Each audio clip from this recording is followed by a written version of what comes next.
All right. So hi, my name is Arvind Sanjeev. I'm a design technologist and artist from Kochi. And I'm here to talk today on these two topics. So, chapter one looks at an experiment I'm doing in the metaverse right now, trying to solve one of its problems. And chapter two, co creating with the machine, takes a look at how our relationship with machines is evolving because of AI now.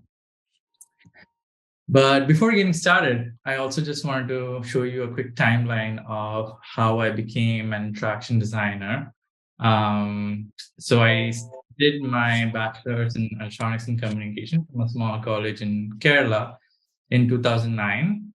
So during the time and even before then, I was really fascinated by technology, super curious about it, taking apart my mom's vacuum cleaner, making hovercrafts, modifying my scooter, putting in passcode systems. I think these has to be at least more than 10 years ago. So I crossed that embarrassment threshold. But yeah, this is how I started. And one of the most interesting projects that I worked on during this time happened as a prank. So this was a Malayalam movie that came out in the 90s called The Car. The plot about it was basically a haunted car that drives around killing people. So I wanted to do this prank where I park my car outside my college campus. I installed this remote control system, and using my phone, I would I was able to start the engine of my car and rev it up through Bluetooth. And I would just basically capture the reactions of my friends' faces as soon as they reach my car. But surprisingly enough, that became my first ever startup I worked on called Right Smart, where some of the people came up to me and asked me if I could install these in their cars as well. So what they were saying was basically, since it's hot almost throughout the year in Kerala. But yeah, so this was a project where I was able to control some features of the car, installed it in a few of my in the cars here in Kerala. But the startup essentially failed. But one of the cool things that happened was being in school at the time and doing my bachelor's, BlackBerry partnered with me, flew me and my car to a lot of places around the world, showcased this technology. And that was one of the cool things that happened. Got to learn a lot about it, even though the startup essentially failed. Soon after that, one of my friends from the local startup community here reached out to me and asked me if I could help them prototype a concept that they're working on, a wearable Bluetooth ring on your thumb that can let you do activity tracking. So I worked with them, helped made a few prototypes, helped them raise crowdfunding on Indiegogo. And this was before all the smart rings came out, I think sometime around 2013, 2014. So a really interesting project. But I also wanted to share some of the things I had learned during the time, especially using prototyping tools like Arduinos and Raspberry Pi. So I started this nonprofit platform called DIY Hacking, where we used to partner with the government here and go to a lot of schools and colleges, giving away robotics kits and teaching kids to learn to code. So yeah, on the online side, we had this website which shared tutorials and projects. This was acquired a few years ago by a US media company. But one of the most interesting projects that I worked on happened while I was working on this platform.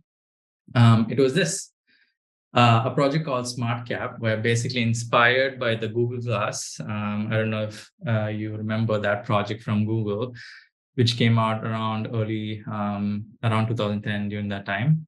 So I worked on this short project in 1 week. I hot glued a Raspberry Pi tiny computer onto this really ugly hat, put in a display, and called it an AR experience. The project went viral. It was picked up on TechCrunch, featured nationally, internationally. But if you look closely at the original article, the author talks about how powerful this is as an open source project, but also the fact how ugly this is, how no one would ever want to wear it on their heads, and why would anyone even want to try it out? So I totally agree with the author, and it was also a strong moment of epiphany for me, where I realized all the projects that I was working till date were purely inspired by technology, just for its own sake, right? I wasn't trying to solve any problems. I didn't know how to, inform or make work on projects that were informed by the culture and society. It was just projects inspired by technology. So I wanted to change that. So that's how I got to learn about interaction design and got into one of the best interaction design schools in the world, according to me. It's called CIID, the Copenhagen Institute of Interaction Design, where along with 22 of my other amazing classmates, we got to learn about people-centered design and life-centered design. And one of the best parts about this was all my classmates were come from completely different backgrounds. They were lawyers, filmmakers, artists, musicians, anthropologists, philosophers, designers, engineers, all kinds of people with different backgrounds, which helped us really learn in this multidisciplinary environment, which we couldn't have otherwise. And we applied the people-centered research and design approach to all the projects we worked on there, including art installations, service design projects, etc. It was a really fun year getting to work on all these projects. My thesis project, Lumen, which was this mixed reality flashlight, came up during that year in 2017. A magical flashlight that basically reveals hidden stories on the world around you. Soon after, I also wanted to put my newly acquired skills as an interaction designer to the test. So I was fortunate enough to get invited by Abao, a Swedish innovation and design agency in Malmo, where I worked as a design technologist for around 3 years. And the kind of work we did there were usually when clients would come to us, usually Fortune 500 companies, and they would ask us to prototype the future. They would give us themes like the future of XR or the future of voice assistants. And then we would just start from that idea, start prototyping on paper. And some of them ended up being functional prototypes, things that actually worked.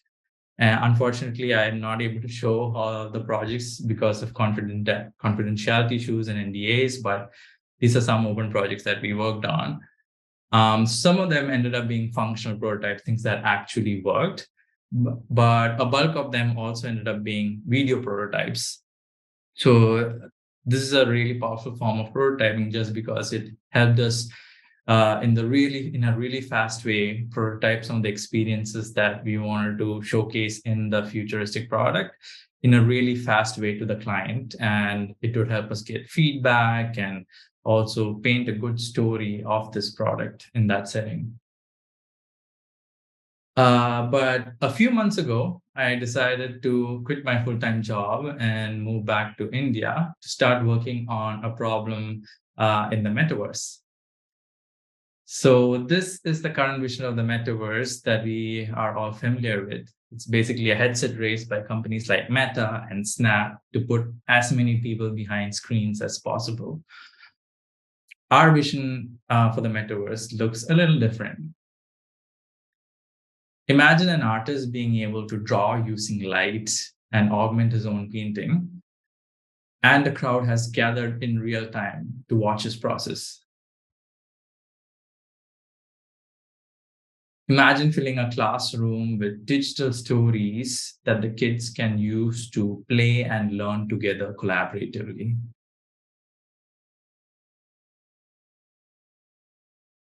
Imagine bringing your favorite animated characters out of the screen and into your home using a device like this. A device that's as easy to use as a flashlight, whose light reveals hidden stories on the world around you. We built it. Our first prototype was basically the one that came up in CID, actually looked like a flashlight and used machine learning to look at the objects all around in the world using the camera and create stories based on what it's seeing. But we wanted to go even further. That's how the second prototype, or B1, ended up being this really crazy, bulky 5 kg prototype, having a i7 processor and crazy amount of lenses and cameras just so that it could do things like this, which is called point cloud tracking, where it creates a map of the physical world so that it knows where it is in physical space. But this prototype ended up being very bulky and expensive to ever become something real. That's how the same year, fortunately, Apple released the iPhone 12 with the LiDAR sensor, which made us immediately pivot into this handheld device that is powered by an iPhone. Inside, the hardware is basically very simple. There's a laser projector and some accompanying electronics that helps you take all the AR stories that live in your phone and project it into the world around you. The current prototype is basically 3D printed from my home here in Kochi, put together by hand, assembled, and shipped around the world. Introducing Lumen, the first ever augmented reality flashlight that allows you to have shared experiences in the metaverse. I'll try to do a demo right now. Hopefully it works. It's pretty ambitious, but I'll stop sharing my screen. Oh, it already stopped. Cool. And switch to my camera feed. So this is Lumen. It's a 3D printed handheld AR flashlight. I've already snapped in my iPhone in here and plugged it in. So as soon as I turn on the device, there's a projector inside that starts mirroring and projecting the iPhone screen. I'll show you a demo of one of the apps that we worked on, which is a drawing app that basically lets you draw in physical spaces using light, just like the video you saw earlier of the artist. So as soon as you turn on the app, you see this interface. And once you click on the button, it lets you draw in physical space. So you can draw tiny creatures, leave hidden stories, and you can see whatever I draw remains locked in physical space, just like AR. So you can basically imagine how, just like graphically, right? This is kind of, instead of spray paints, you're using light for this. And you can walk around the city at night, leave hidden stories on the facades of buildings, or even make maps as scavenger hunt experiences that people can follow and go to look at these hidden creatures that you've drawn in different spaces, or tiny stories that you've left for people to explore. It's a really fun prototyping tool that you can use. So we have two more other demos, but just for the sake of time, I'm stopping it with this one. Just going back to sharing my screen.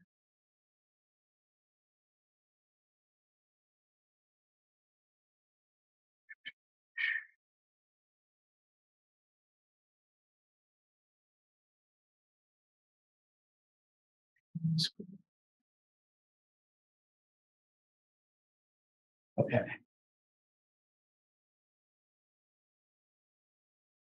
I hope you can see my screen now. Yep. Cool. So these are some of the early access partners who have bought a unit so far. Some cool names in there. And all of them are doing experiments with it right now, trying to see what's possible and what kind of experiences they can build. But apart from Lumen, one of the other ways in which I've been spending my time recently has also been in teaching.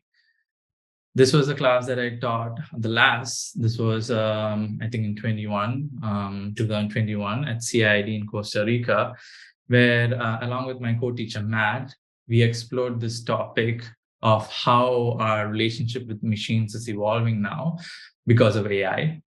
So along with the students who worked on these amazing experiments and projects, we got to learn a lot of new things.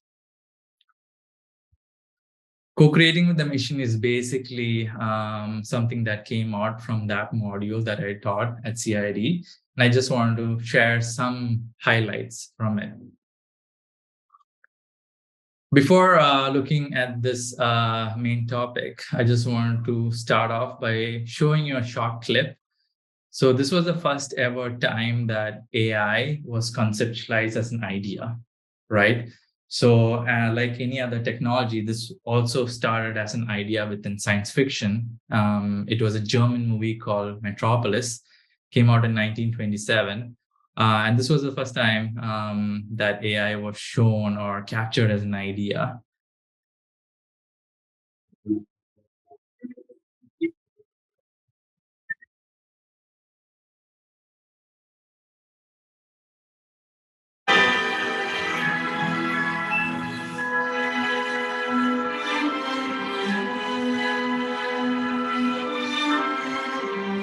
So this is Maria, the AI.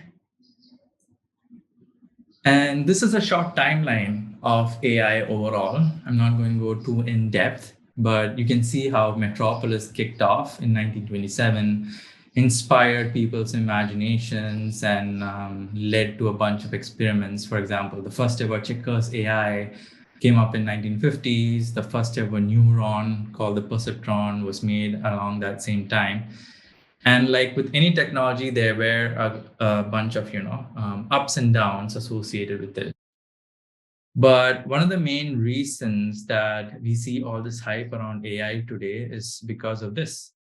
So until a moment, and I think the late 90s or early 2000, almost all the AI researchers that you talk to or seen interviews of, they always believe that machines will never be able to think or make anything new or be creative. And we've already seen through a bunch of examples how we've crossed that threshold for machine creativity recently. I wanted to showcase a few examples. Some of these you might have already seen, but I'll just walk you through some ways in which creativity is being disrupted by AI in some different fields. So in music, DataBots is a group of computer researchers, AI researchers, and death metal fans who made this AI model that lives on YouTube. So this AI model streams real-time AI-generated death metal music 24/7. So try playing something live from YouTube right now.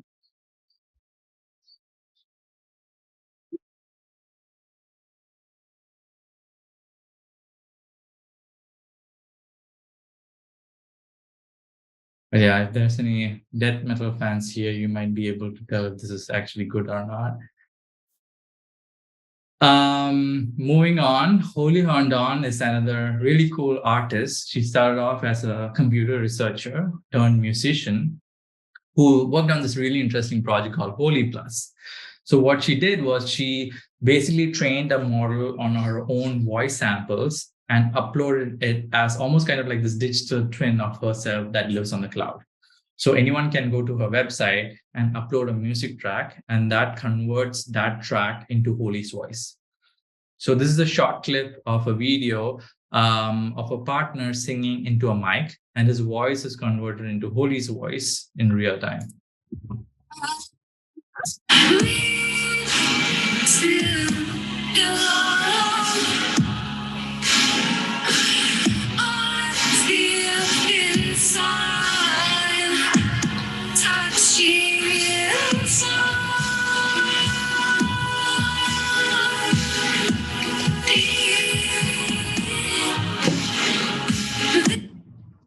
Moving on to movies and videos, Fable is this really cool studio working on a project called Virtual Beings, where what they're doing is they're able to bring the animated characters in the short films and videos to life.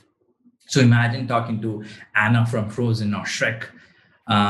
This is a short clip showing the creator talking to one of his animated characters in real time.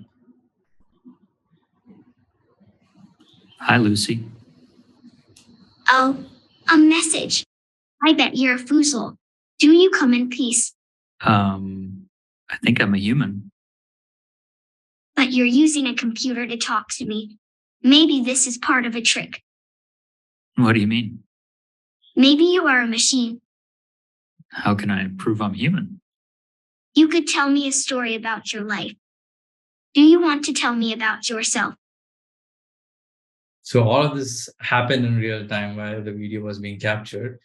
And super interesting to also see how the AI thinks the human is the machine in this case. Some more examples. On the left is a clip made by Norihiro using Midjourney, where he made each of the frames in this clip using prompts and stitched it together kind of like this in the stop motion animation style to create this video clip. Paul Trillo is another video artist who's been working using this AI tool called Runway ML in order to create these really cool organic rock morphing effects and other effects. Highly encourage you to follow him. He showcases a lot of work using AI. Synthesia is this really cool platform where if you go to the website, you can choose from a library of AI characters, pick one characters, and whatever text you put into the text box gets told by the AI character in real time. So this is the text that I put in. I'm Slim Shady. Yes, I'm the real Shady. All you other Slim Shadys are just imitating. So if you want the real Slim Shady, please stand up. Please stand up. Please stand up. You can also upload your own video clips and train your own AI model. So you don't have to record videos of yourself anymore if that's something you do often.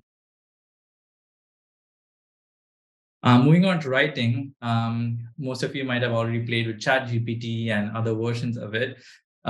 If you really are intrigued by the process of writing stories with an AI Dungeon is this really cool platform where if you go to the website, you can choose from a bunch of different fictional worlds. Each world has its own backstory, like Penwick, Gorgon, Fioma, and based on that world, you can start writing stories with the AI.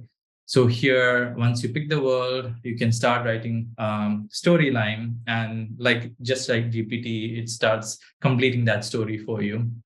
But here, it's also since it's a little more focused on just story generation, you can also change these tags to an action or some other event that happens. So it's not always just stories that you need to type into the prompt box.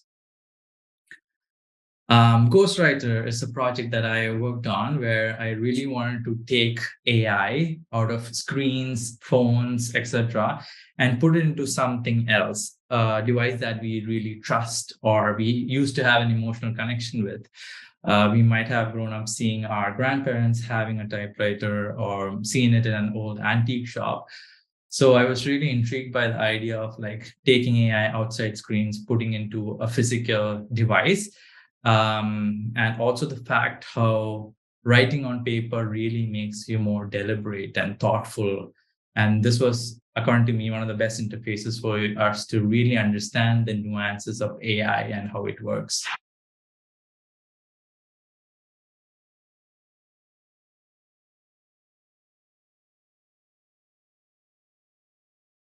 So I made a bunch of different prompts and put together this short design using some of the outputs from it. This basically uses the latest GPT model called GPT-3. And I basically use an old brother typewriter and remove some of its old electronics and put in other computer boards in there to talk to the OpenAI API. Moving on to design. So on the left is this platform called Galileo, where you can type in any prompt into their prompt box, and it basically generates app screens for you, landing pages, other screens for your app, just based on a text description. And you can either use that for a mood board or actually edit it and use it in the app that you're trying to develop. There are also plugins that have been coming up on Figma, where you can just draw an outline of any object that you're trying to design. And using this Stable Diffusion plugin, you can type in the prompt for what you're trying to make. In this case, it's a futuristic translucent basketball sneaker. So the plugin starts generating options for different shoe designs that you can get inspired from, all within Figma, which is pretty powerful. Fashion. People have also been experimenting a lot with generative AR in fashion. In the left is this AR filter that Maxim made, where using DALI, you can train it on jeans patterns and create. He made this outfit that basically you can also try it out on AR as a snap lens. Industrial designers have also been using AI a lot. This was a case study done by New Balance, the sneaker company, a while ago, where they trained an AI model based on their own sneaker designs and ended up making a model that dreams of new sneaker designs that the human designers use for inspiration, just because of how crazy and unique it is that maybe sometimes humans might not think of. And I think Sushant from YDIO has also done a lot of amazing experiments using his own work fed into an AI model. Even in game design, world creation, etc., there are softwares coming up where just using text instead of programming, you can create worlds. You can just give the description for road and neighborhood, etc., and it starts generating all these objects for you in 3D. It's kind of basically going to in a direction where we might not need programming anymore to communicate with computers.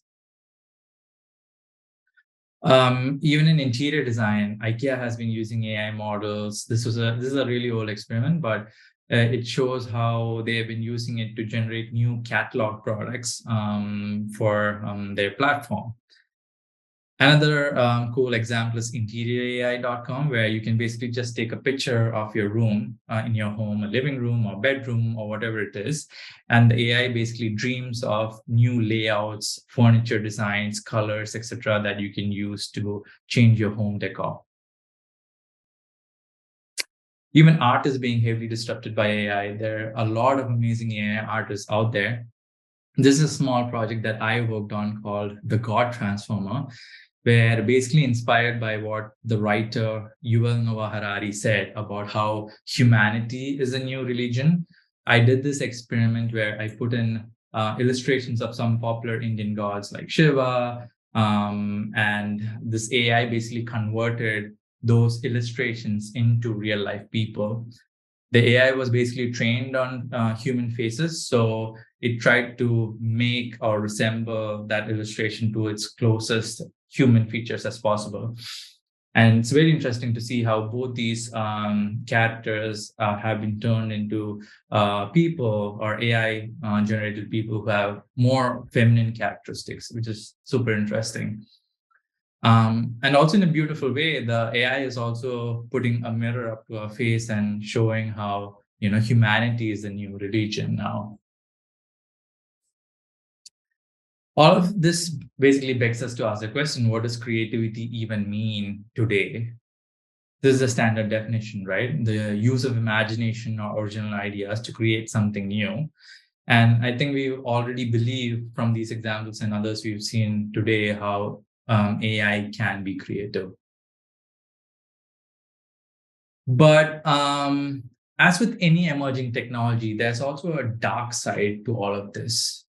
There are a bunch of unintended consequences that we still don't understand that can cause harm for us. As designers, I feel it's really important for us to keep some of these in the back of our minds while working with these tools. Just like how Spider-Man puts it, right? Like with great power comes great responsibility.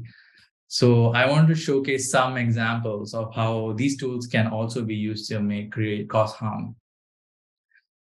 Before beginning this section, I want to do this quick exercise. So you can use the chat box here if you don't want to turn on your cameras. And basically tell me, I'm going to show you two pictures. I want you to tell me which of these people are fake. You can write P1 if you think person 1 is fake, or you can write P2 if you think person 2 is fake. You can put it on the chat box here. I can take a look here. Okay, you can see a lot of P1s popping up. That's great. Okay. So it is P1. You can see it's not a well-generated image. That's an easy one. How about now? Which baby is fake? Is it P1 or P2? Okay, I can see a lot of P2s coming in here for this one. 1 P1, P2s again. Okay, it is P2. Nice. How about now? P1 and P2. Oh, I can see both. Yeah, I wish I had done that, but no.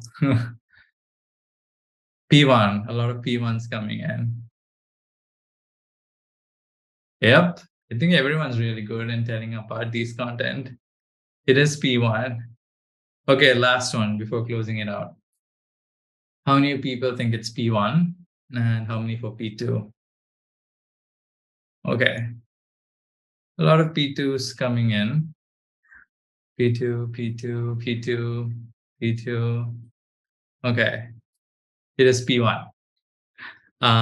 So I think what happened basically was that all the earlier images that you saw were from older AI models, and towards the end, those were from newer AI models. So you can see how hard it's getting for us to distinguish AI generated content from human content. And this, by default, creates a bunch of unintended consequences that we can't truly comprehend.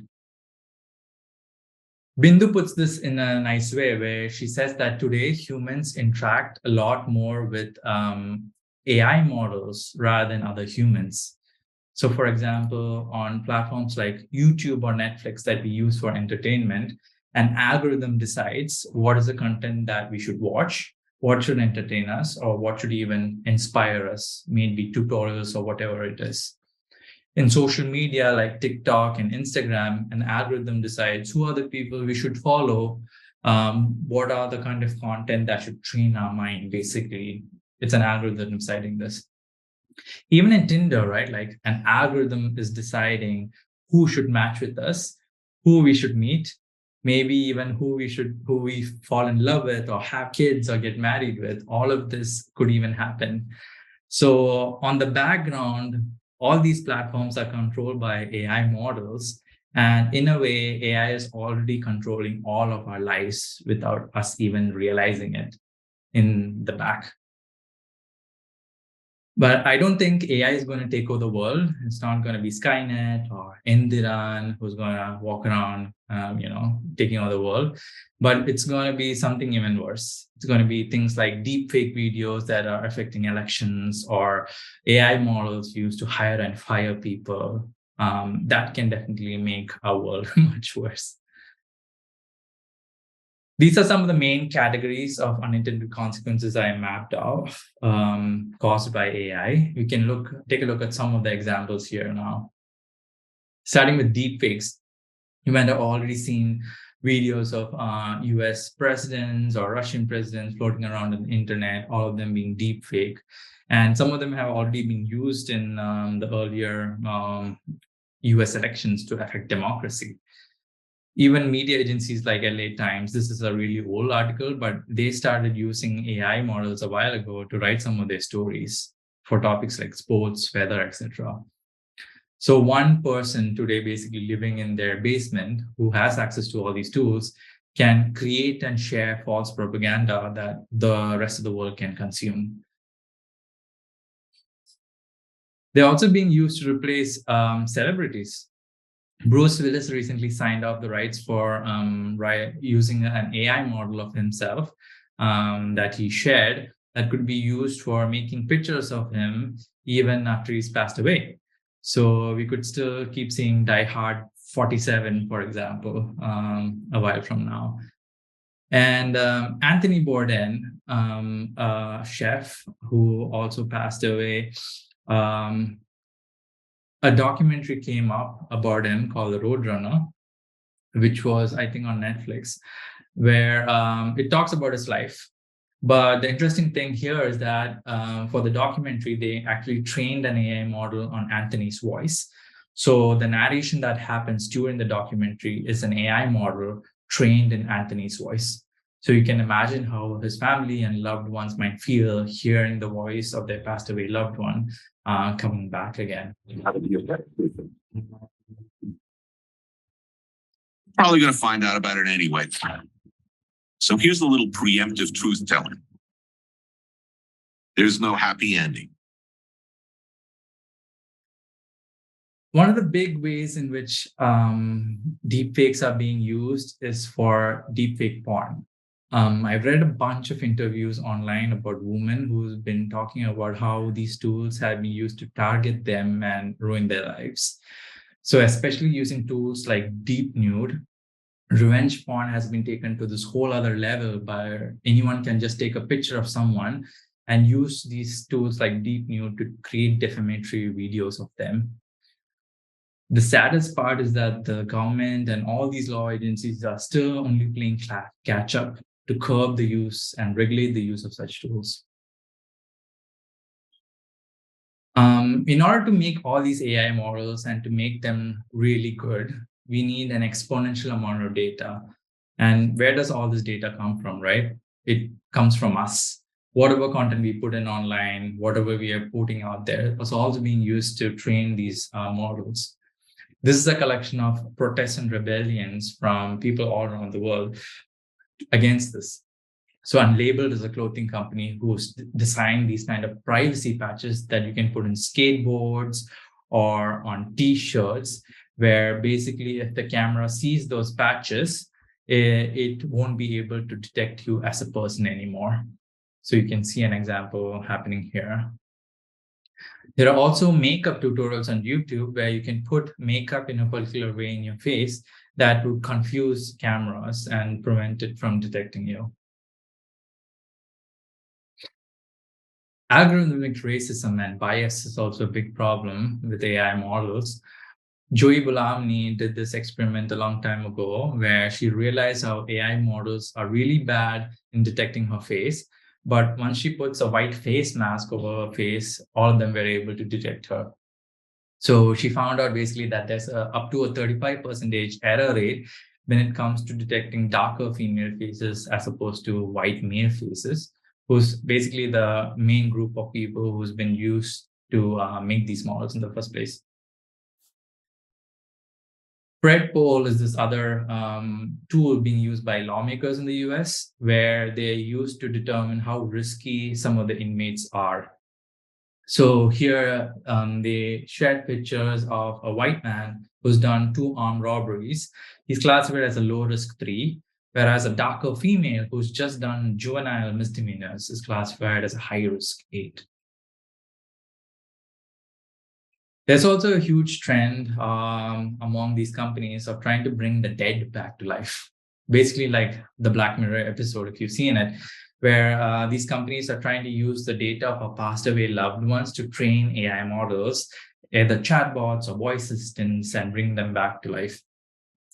I'll show you a clip of an announcement from Amazon who tried doing this recently, where they trained an AI model on a kid's grandma who passed away and it's being used to tell a story to the kid. In these times of the ongoing pandemic, when so many of us have lost someone we love, while AI can't eliminate that pain of loss, it can definitely make their memories last. Let's take a look on one of the new capabilities we are working on, which enables lasting personal relationships. Alexa, can Grandma finish reading me The Wizard of Oz? Okay. But how about my courage? Asked the lion anxiously. You have plenty of courage, I am sure, answered Oz. All you need is confidence in yourself. This is another trend that I've seen recently, how people have also been used to train AI models using religious scripts. So you can talk to AI models trained on Bhagavad Gita or the Bible and ask them questions based on problems you're having in your life. So you can get advice from different characters that you can choose from, either Krishna or Yogeshwar, whoever you want. And it basically gives you advice based on the Bhagavad Gita, or in this case, the Bible. It just basically made me think how far away we might be from sentient AI cult leader, right? And one of the last consequences that I want to share before wrapping this up is AI colonialism. So this was a really provocative concept put together by Timnit Gebru, who was this Ethiopian researcher fired from Google for her work on this. So according to her, the concept is based on the fact how, since all of these AI models are primarily made by Western countries, they heavily represent Western cultures and traditions, but either actively or passively, they're ignoring the cultures and traditions of the rest of the world, especially third world countries like India.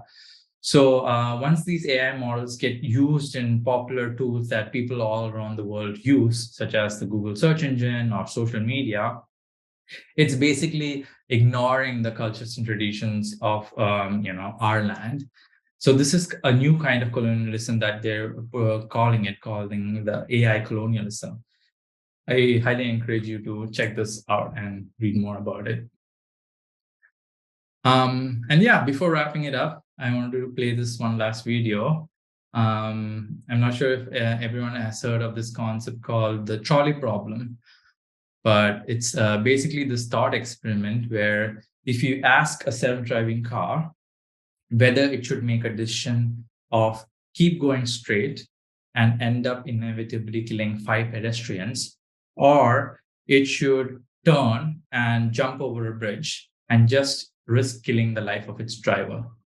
What is the decision the self-driving car should make in that moment? So that's a very popular thought experiment in this AI ethics scene called the trolley problem. This is a short clip of a person asking his kid the same question. Uh-oh, Nicholas, this train is going to crash into these 5 people. Should we move the train to go this way, or should we let it go that way? Which way should the train go?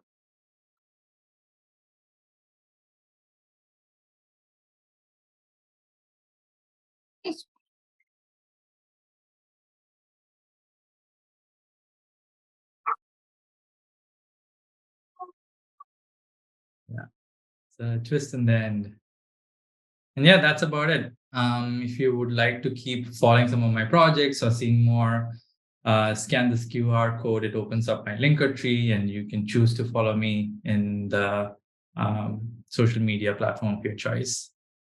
And yeah, that's about it. Thank you so much. Thank you very much, Aaron. The last clip was unexpected. It escalated quickly. Thanks for sharing that. We'll open the talk to Q&A, and before, feel free to put any questions you have if you're not comfortable asking in person in the chat, or feel free to unmute yourself. Before that, I wanted to ask a couple of questions I had in mind while going like with your presentation and your background as well. I wanted to start from way back.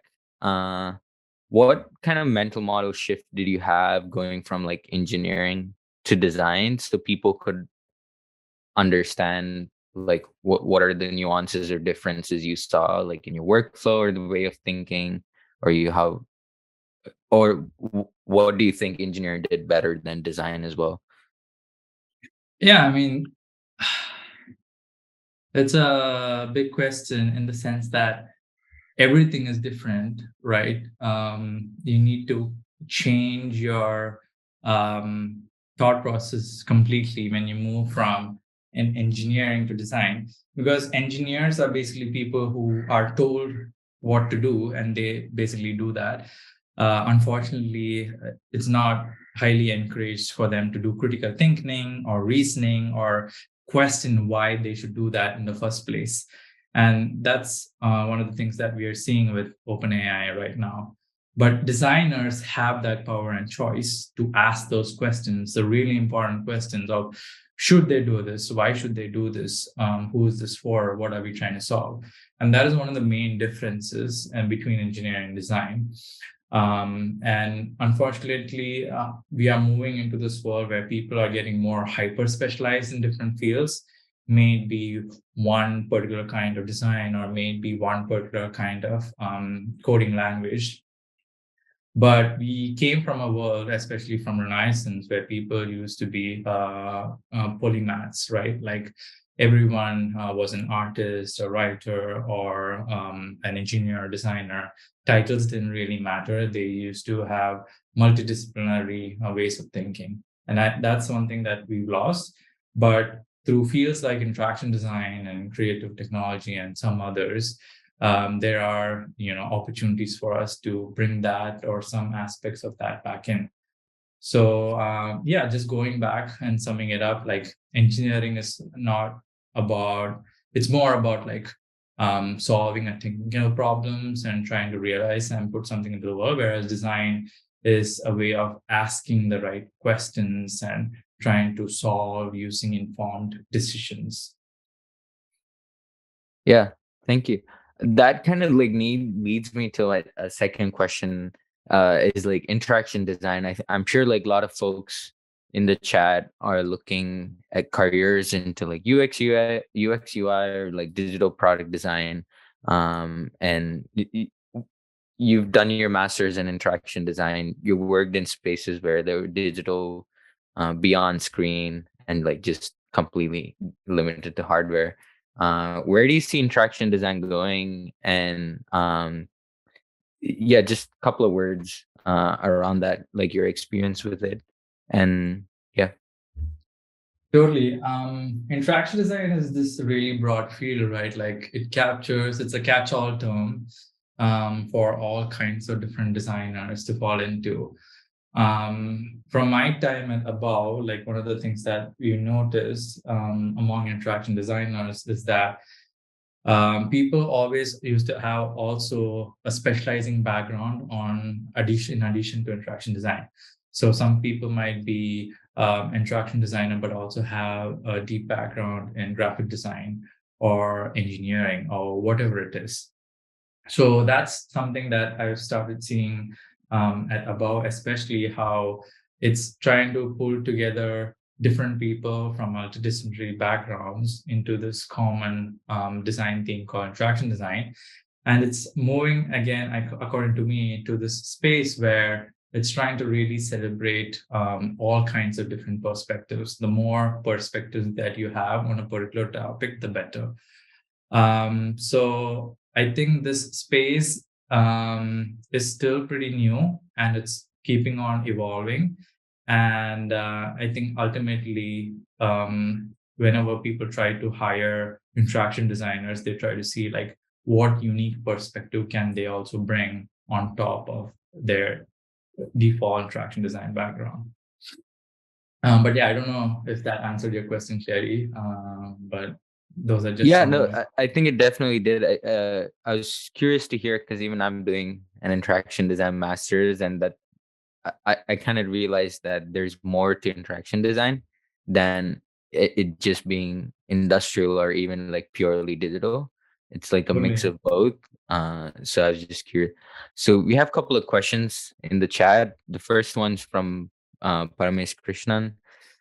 While AI was all about seeing new digital products, we can see that you have interest on taking AI to real world through tangible products, which we rarely try to think. So my question is regarding Lumen. We all were thinking AR glasses are going to bring the issues in metaverse. How did the thought of seeing metaverse in a real world spark you? How did you take that idea further? Totally, yeah. I think that idea basically came off during one of the classes that we had at CID. It was called Immersive Experiences. And the faculty who came to teach us were also really cool. They were part of the original founding team of HoloLens in Microsoft. So at one point in the class, they said something like, if we ever end up designing a product that puts people behind screens, then they would have considered themselves to fail. But that's basically what happened with HoloLens. So that sparked this idea within me and helped me really imagine new ways in which we can create these kind of experiences outside screens in a way in which we can celebrate the tangibility that the physical world gives us to default, and also the rich stories that are already embedded in the real world around us, instead of going to like this virtual black box where everything's shiny and glittery but lacks meaning. The real world already has a bunch of meaning may it be a home and all the personal stories that are embedded in the walls around you, or may it even be like a museum that has a bunch of stories to tell. So I really want to celebrate that, and Lumen helped me do that in a really nice way without distracting people and taking them to other virtual worlds. Lumen really helps celebrate the existing physical real world around you by just in a really simple and minimal way highlighting and showing some of the stories in the world around you. Thank you. Our next question is from Slim. How far are we designers to get replaced by AI? Yeah, that's a question that keeps popping up. That's also one of the reasons that motivated me to work on Ghostwriter. But I think at the end of the day, I don't think any designer is going to be replaced by AI. It's not there yet, and it's going to be a while for an AI model to actually replace designers. But it's actually going to be a designer who knows to use these AI models that's going to replace you, who doesn't know to use these models. So if you know to co-create using these tools, if you get experience working with these tools already, that will help you stay on the edge, because ultimately an AI model on itself is just a tool. It's like a tool like Figma or anything else that's just a little more glorified.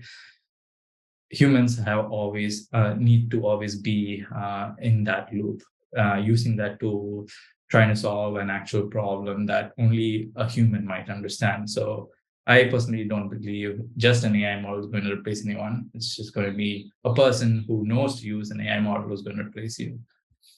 Interesting. There are a lot of AI questions, so we'll get through it. With next one's from Dilip. With AI growth becoming so reckless, do we have any ethics or moral rules and laws in place to control its use as of now? Because it could end up doing anything and everything, which could basically start with us doubting ourselves, our own brain and senses. Totally. Yeah, that's a good question. I have seen a bunch of examples, right? So I've seen Google's AI principles that they've published online. I think there are a bunch of 10 principles that they keep in mind while designing AI systems that's grounded in ethics. There's also a Hippocratic oath that's been made for big data and AI, just like how doctors take Hippocratic oath. There's also a Hippocratic oath for AI researchers. Unfortunately, it's not as popular and people don't do it. But if more people do that, that actually talks about keeping some of these ethical concerns in mind while working on these tools. And even though it's slow, like a lot of regulatory law agencies are also working on principles and ways to curb the use of using these tools for harm. So I think I've seen especially some new laws coming up from the state of California and some other EU countries that's ahead and starting to put in laws that curb the use of, for example, deepfake tools or other tools that can cause harm. Just last couple of questions. Next one's for Ramit. With Lumen and the popularity of language models, what do you think is the next big revolution in the physical realm that enables AI to become the norm in people's life? The next best big revolution. So let me think on this. So what we've seen so far is now AI being generalistic, being used for everything, right? Like we see AI being used for making cool images, using Midjourney or DALL-E, writing stories. But the more we go forward, all of these AIs are going to start getting more specialized. So there's going to be AIs trained, which are already trained on like medicine, for example, the medical field, or law, or construction, or whatever it is. Hyper specialized AIs are going to come up. And all of these are also going to get ubiquitous, right? Just like how cloud technology, everything that we use today is powered by the cloud. It's ubiquitous. We don't talk about it anymore. It's running in the background of our lives now. We don't see it or acknowledge it. It's just there. AI is also going to be in the same way ubiquitous and recede into the backgrounds of our lives. So depending on the context, it depends on whether that be a physical realization or software realization. Unfortunately, we haven't seen a lot of meaningful physical integrations with AI in the real world, apart from voice assistants like Alexa or smart lights and IoT appliances. But slowly, once people crack the right interfaces and modalities for physical interfaces, they will start also slowly showing up in the real world around us. Interesting. Yeah, I would want to do my taxes. Yeah. uh, I uh, think that. yeah, Prathamesh is asking, will AI-based products be helpful for elderly people or especially aided people? Yeah, that's a good question. Let me think of some examples. I have seen projects where, especially in Japan, where people have, or the government has put in a lot of funding into robotics just so that it could help them support their elderly.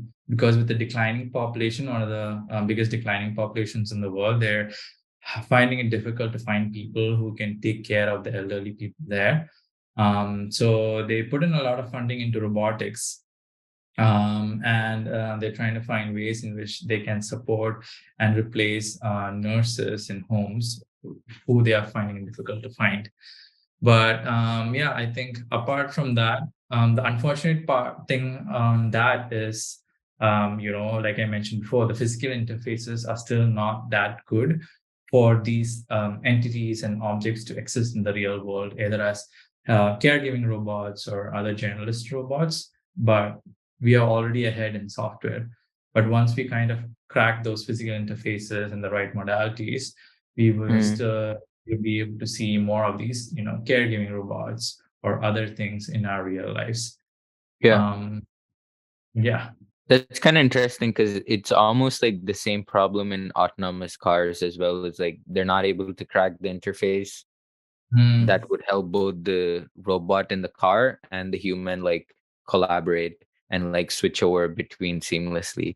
Yeah, that's exactly. a interesting thing about physical interfaces. Well, We have our last question from Rushil. mhm. Suggest any books related to AI and design and how to learn to use such models and be better at design. Got it.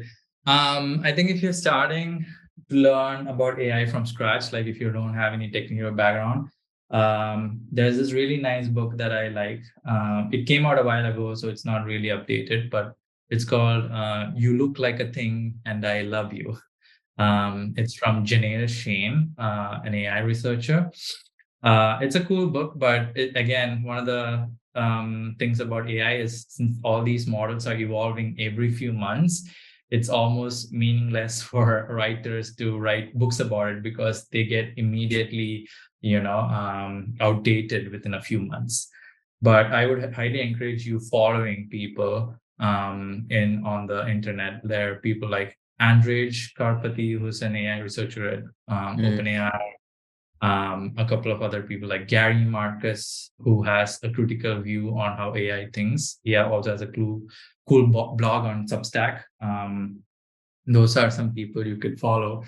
And yeah, I think following articles would be the best way to stay on top, and also following people on Twitter. Twitter is really good when it comes to sharing ideas on AI. I would highly encourage following these people. In terms of other books on AI, let me just think. Yeah, there's also a book called Weapons of Math Destruction by Kathy O'Neill. But this is again on the ethical concerns of AI and not really on the technology itself. But yeah, those are some of the highlights. I'll post some others if I think of it on the Discord channel as well later. Thank you. I think that's all the questions. I have one last question from myself. What were sort of the learnings you learned from the co-creating with the machine? Because it's somewhat kind of it builds up to that world with AI Were there anything interesting in terms of like human behavior you realized or machine behavior that assured you, scared you, or Yeah. enlightened you? Yeah, there are a bunch of learnings that came out from that module. I think things that I've noticed is how our roles as designers and artists are changing when we start working with AI. Earlier, we used to be, behind coming up with the idea, creating a solution, finding the right tool to solve it, right? But now what's happening is that designers and artists are kind of becoming curators, right? They are putting together the best data to train a model. And then once that model is trained, they become curators and pick up the best examples from that model that's been generated, maybe pictures or stories or whatever. And it's humans and designers are becoming curators to this model as opposed to creators. So that's one of the biggest things that I realized working with these models is change in the relationship or roles as human designers and artists. Interesting. And there's one more question, and we wrap it up from Pranav. How far does Lumen project? Oh yeah, it depends on the light. So if it's dark, if it's nighttime, it can project as far as the eye can see. Basically, it's just like any regular projector, right? If you take a regular projector outside at night, it can project as far as you want, depending on the ambient light around you. So I would say probably like if it's nighttime and if it's dark, up to like 10 meters or more, the image also gets really big, but the brightness diminishes. But we mainly been using it for like closed spaces, indoor spaces, and it's usually performs well when it's in the range of 5 to 10 meters. Interesting. Thank you very much. I think with Yeah. that, we wrap this session. Thank you very much, Arvind. Thanks for spending some time with YDI and the members and sharing your journey. It's really interesting to kind of see where you started and what you're doing right now. And like, if anyone has more questions, Arvind is on our Discord, so feel free to like tag him and ask any questions. And thank you once again for everyone for making time and spending a Friday with us. Thank you. Thank you. Thank you so much. See you guys. Bye.